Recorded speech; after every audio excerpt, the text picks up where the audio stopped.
Ken Arok adalah salah satu tokoh paling menarik dalam sejarah Indonesia. Ia dikenal sebagai pendiri Kerajaan Singhasari, sebuah kerajaan besar yang menjadi cikal bakal Majapahit. Kehidupan Ken Arok syarat dengan kisah intrik, ambisi, dan kejayaan, sebagaimana tercatat dalam karya sastra Pararaton, Kitab Raja-Raja. Ken Arok lahir di Tumapel, wilayah kecil di Jawa Timur pada abad ke-12. Menurut legenda, ia berasal dari keluarga miskin dan diasuh oleh seorang pencuri setelah kehilangan orang tuanya.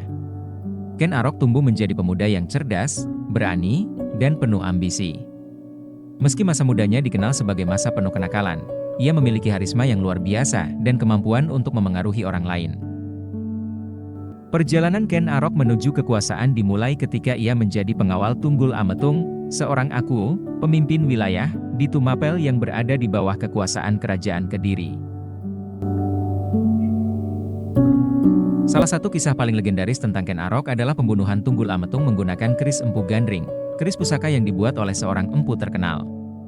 Menurut cerita, Ken Arok memesan keris dari Empu Gandring untuk membantunya merebut kekuasaan. Namun, karena keris itu tidak selesai tepat waktu, Ken Arok membunuh Empu Gandring dengan keris tersebut. Sebelum meninggal, Empu Gandring mengutuk keris itu untuk membawa kehancuran kepada 7 generasi pemiliknya. Keris Empu Gandring kemudian digunakan Ken Arok untuk membunuh Tunggul Ametung. Dengan perencanaan yang cerdik, Ken Arok berhasil menikahi Ken Dedes, istri Tunggul Ametung, yang diyakini memiliki keistimewaan sebagai ibu para raja. Setelah menguasai Tumapel, Ken Arok melancarkan pemberontakan terhadap kerajaan Kediri yang dipimpin Raja Kertajaya. Pada tahun 1222, Ken Arok berhasil mengalahkan Kediri dalam pertempuran besar di Ganter dan mendirikan Kerajaan Singhasari. Ia kemudian menjadi raja pertama Singhasari dengan gelar Sri Ranggah Rajasa Sang Amurwabhumi. Pemerintahan Ken Arok menandai awal berdirinya dinasti Rajasa, yang nantinya menjadi dinasti penguasa di Singhasari dan Majapahit. Ia memperluas wilayah kekuasaan dan memperkuat struktur pemerintahan, menjadikan Singhasari sebagai kerajaan yang disegani. Ken Arok tidak luput dari kutukan keris Empu Gandring. Ia dibunuh oleh anak tirinya, Anusapati, yang membalas dendam atas kematian Tunggul Ametung. Anusapati menggunakan keris yang sama untuk membunuh Ken Arok, melanjutkan rangkaian tragedi yang telah diramalkan.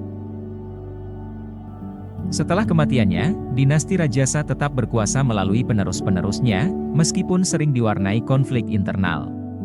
Warisan Ken Arok tetap hidup sebagai pendiri salah satu kerajaan besar di Nusantara.